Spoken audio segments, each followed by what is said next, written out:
Tardes. Distraigo su atención por un tema de la mayor gravedad. Se ha hecho público y documentado el espionaje ilegal que realiza el Ejército Mexicano en contra de defensores de derechos humanos y periodistas.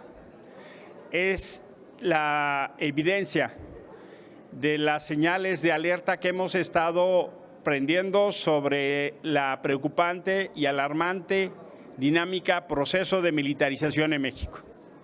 Ahora resulta que el ejército, de manera ilegal, sin facultades para ello, utiliza el software Pegasus, ya demostrado por varias organizaciones internacionales y mexicanas, para espiar a los defensores de derechos humanos y periodistas que estaban investigando la masacre cometida en Tamaulipas. Esto es del año 2020. Es extraordinariamente grave que integrantes del Ejército Mexicano se comporten fuera de la ley y que utilicen recursos públicos para cometer delitos.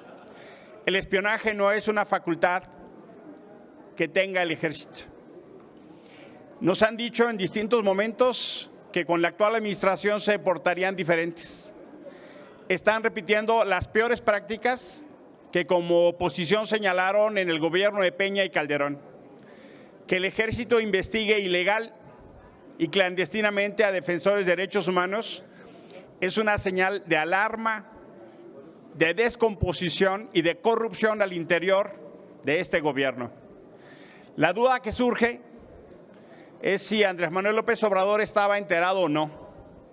Si el presidente de la República, en su papel de comandante de las Fuerzas Armadas, no sabe lo que hace el secretario Sandoval, es muy grave.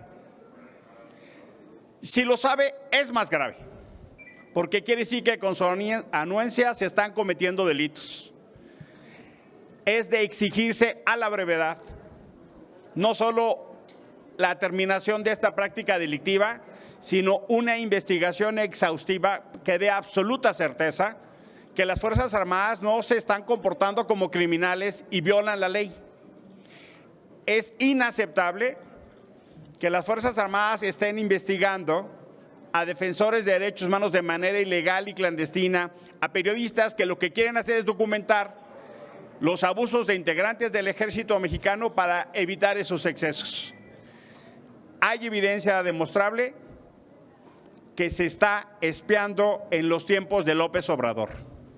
Han dicho hasta el cansancio que no son iguales. Estas prácticas no solo son iguales, sino son peores, porque se estarían obligados por ética y por ley a evitarlas y en su caso sancionarlas. Esto se hizo público hace tiempo suficiente como para que el presidente diera el inicio a una investigación. Es inaceptable que en estos tiempos de México el Ejército esté espiando de manera ilegal en un contexto de la mayor gravedad para defensores de derechos humanos y periodistas. El contexto que se vive en el gobierno de López Obrador es el del mayor número de periodistas asesinados. El contexto que se vive en el gobierno de Andrés Manuel López Obrador es el mayor número de defensores de derechos humanos asesinados. Y ahora resulta que en lugar de protegerlos, los espían ilegalmente. Y ahora resulta que en lugar de destinar recursos públicos al mecanismo para defender a periodistas y defensores, utilizan para pagar licencias de programas de espionaje carísimas para espiar ilegalmente. Y ahora resulta que integrantes de las Fuerzas Armadas se portan como narcos. ¿Qué le está pasando a este gobierno? Es una señal de descomposición y de alarma. Exigimos a la brevedad una investigación, una sanción y que el presidente deje de negar las cosas e investigue lo que está pasando. Porque si no sabe que Sandoval está espiando, estamos en un grave problema, que es parte de las señales de alerta y de alarma que prendimos sobre el riesgo de la militarización en México. Ahí están las consecuencias de dejarles el poder, el dinero y la falta de límites. Y esto son hechos del 2020. El riesgo para la democracia en México es cada vez más latente. Por eso se requiere una intervención radical para aclarar qué está sucediendo. No quisimos tocar el tema hoy por ley 8 de marzo, pero la gravedad es de tal urgencia que por eso quisimos platicarlo con ustedes. Si nos los permite, senador, le pregunta Félix Muñiz de Punto Aéreo. Gracias, senador. Preguntarte, este hecho del ejército que lo hace, creo que con la mano en la cintura, ¿es una mancha más para el ejército, para que crezca su desprestigio? Porque ahora, ¿cómo vamos a creer en el ejército? Y si esto nos lleva al camino del 24, que van a ser los que van a influir en las elecciones. Gracias. Por supuesto que es de extraordinaria preocupación. La única manera de diferenciar una actuación de la autoridad es que se ciña la ley. Si la autoridad comete delitos, entonces ¿qué podemos esperar? Si las Fuerzas Armadas cometen delitos, entonces ¿qué podemos esperar? Y si se cometen y no se sancionan, el mensaje que se manda es de absoluta impunidad. Y el mensaje que se manda es que se quiere mantener el poder a cualquier costa. Si hay abusos de los militares, tienen que ser sancionados. A quien se tiene que sancionar e investigar es a los militares que cometen violaciones, no a los defensores de derechos humanos y periodistas. Gracias. Claudia Flores Barreto de N+. Hola, senador. Buenas tardes. Preguntarle un comentario acerca de lo que sucedió hace unos momentos. Pasaron lista 105 senadores al inicio de la sesión y hubo momentos en los que había menos de 20 en una conmemoración, en una convocatoria que fue prácticamente pues para conmemorar el día 8 de marzo. ¿Cómo interpretar esta ausencia de los senadores? A mí me parece una señal de desatención grave. La información que se tiene de manera extraoficial es que una parte de la bancada oficial se fue a un evento a Palacio Nacional. Pueden hacer lo que consideren, pero pertenecen a otro poder. Su lugar es un escaño en el Senado de la República. Ellas contribuyen y nosotros contribuimos al trabajo desde el Senado de la República haciendo leyes.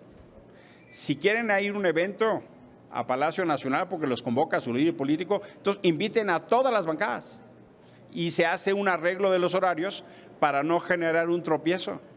Se puede perfectamente ordenar un evento de Estado donde todas las fuerzas políticas manden un mensaje de lo que corresponde en términos de la importancia y la significación de la fecha. Pero abandonar la responsabilidad porque convoca al líder político me parece un mensaje absolutamente contradictorio e inconsecuente. Dejar la responsabilidad para ir a la foto Palacio Nacional, perdón, pero yo no lo puedo acompañar. Oiga, senador, y justo, ¿qué esperar de la marcha de hoy? Que como cada 8 de marzo salen las mujeres pues en busca de manifestarse por sus derechos. En esta ocasión concretamente piden, por ejemplo, que se legisle en materia de deudores alimentarios. Cada 8 de marzo tiene su propia dinámica, pero es el reflejo y una característica simbólica de ocupar el espacio público. La última movilización antes de la pandemia hizo simbrar este país. El 8 de marzo y luego el 9 de marzo cuando nadie salió. Me parece que son señales de un cambio muy poderoso, de un cambio de relación en lo público y en lo privado. Ojalá pudiéramos dar cuentas positivas, pero la verdad, retomando, haciendo eco lo que dicen muchas mujeres, es que no hay nada que celebrar. Cuando siguen los feminicidios en los números que siguen, cuando las mujeres siguen violentadas en casa, o cuando muchos hombres, padres, no hacen responsabilidad de la crianza, por ejemplo, no atendiendo el pago de la pensión para hijos e hijas, pues todavía refleja la distancia que tenemos de lo que establece la Constitución como principios de igualdad y equidad. Celebro que salgan, celebro que luchen, celebro que empujen. Yo pienso que el feminismo es una propuesta civilizatoria y creo que hacia allá tenemos que orientar nuestro trabajo. Me parece muy importante que la transformación de nuestros términos de relación se vaya dando en lo cotidiano. Ha habido avances, sí, pero la verdad es que creo que estamos lejos de celebrar con los niveles de violencia que estamos teniendo, los peores niveles de violencia y el retroceso que hay en la política pública. Los albergues de mujeres no tienen recursos, las organizaciones de mujeres no tienen recursos, la política de género no funciona, las alertas no funcionan, las mujeres siguen pensando y sintiendo que las calles son un lugar inseguro. Es una realidad dolorosa. Las mujeres siguen teniendo que escoger qué ropa se van a poner en función del transporte que van a usar. Esa realidad pues manifiesta cada vez más la necesidad de no solo hacer cambios legales, sino de términos de relación en casa y en la calle. Y finalmente quiero preguntarle, ayer el coordinador de la mayoría decía que incluso puede devolverse pues las listas de candidatos para ocupar las vacantes en las salas regionales del Tribunal Electoral del Poder Judicial de la Federación. Y pues también hay pendientes muchos nombramientos de magistrados electorales estatales.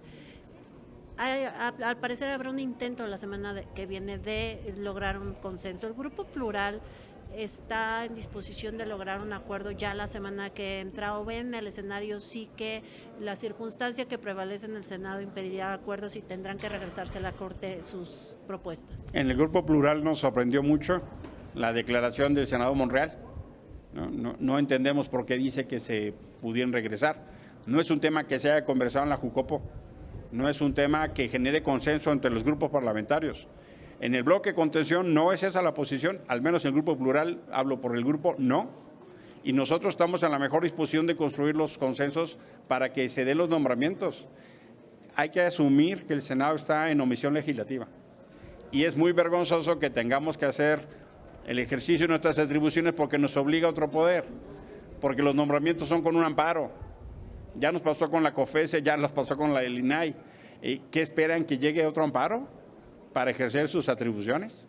Nosotras estamos en el mejor ánimo de construir los acuerdos para nombrar las instancias electorales estatales. Ya van algunas para 2 años. En algunos estados ya están haciendo legislaciones por la omisión del Senado de la República.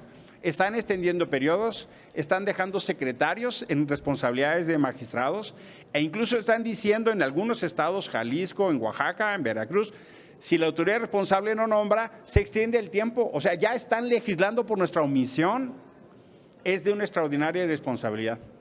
Nosotros estamos en el ánimo de construir los acuerdos que se requieran para cumplir. Ya están llegando los tiempos electorales y tenemos más de 20 estados sin magistrados nombrados por omisión del Senado. Es inaceptable. ¿Quién tiene más responsabilidad? Quien más votos tiene en el Pleno. La mayoría tiene que hacerse cargo de su responsabilidad. Y en este caso, la omisión legislativa tiene nombre y apellido. Se llama Morena. Gracias, senador. Una precisión nada más, Emilio. ¿Qué opinión te merece todo este blindaje de los monumentos, del Palacio Nacional, del Monumento a la Revolución? Si sales a Reforma te vas a dar cuenta. Nunca había visto tanto blindaje de bardas protegiendo. ¿La mujer es violenta? ¿La mujer hay que tenerle miedo? Pareciera un gobierno que le tiene miedo a las mujeres. ¿Y por qué se tienen que blindar de esa manera? Pareciera que les importan más los monumentos que las vidas de las mujeres. Ojalá destinaran esos recursos para sancionar a quienes agreden a las mujeres o para sancionar a quienes cometen delitos. Cada barda, cada distancia, cada muro es el espejo simbólico de un gobierno que se aleja de las causas. Hoy salió una encuesta, EGNOL. El 60% de las mujeres encuestadas no considera este gobierno feminista. Esas bardas, esos muros, alimentan la percepción de un gobierno alejado de esas causas. Absolutamente. Gracias. ¿Alguien más de la fuente que tenga alguna pregunta? El columnista Francisco Garfias. Pues ya nada más para no quedarme con las ganas. ¿Está usted de acuerdo con la senadora Imelda Castro de que tenemos al presidente más feminista del mundo? Absolutamente no.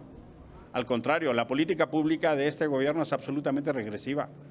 En materia de recursos públicos, en materia de garantías, en materia de protección, en materia de trabajo, las fiscalías, en materia de las alertas de género, en materia de protección, incluso los albergues. El retroceso es evidente. Los números de homicidios y violencias están en los peores momentos. Y clarísimamente no basta poner mujeres en la función y en la responsabilidad pública. Lo que habla de un gobierno son sus actos, no sus discursos. y tienen una disociación notable entre lo que hacen y lo que dicen. Esta encuesta lo que refleja es que la mayoría de las mujeres no cree que este sea un gobierno feminista. Lo digo porque ellas lo mencionan.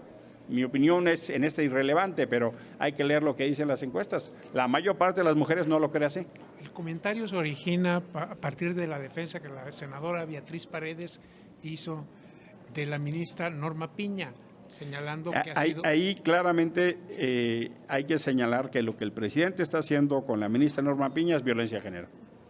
Porque no es que haya declaraciones en lo general, son declaraciones con nombre y apellido.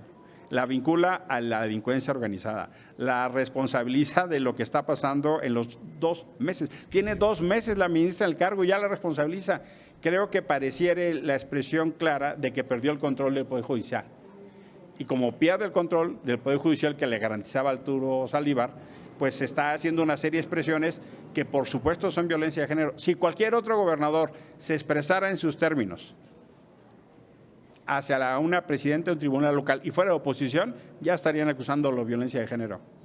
Es muy notable cómo se acomoda el discurso y no la defensa congruente y consistente de la causa. Pues muchas gracias. Gracias. Gracias, buenas tardes.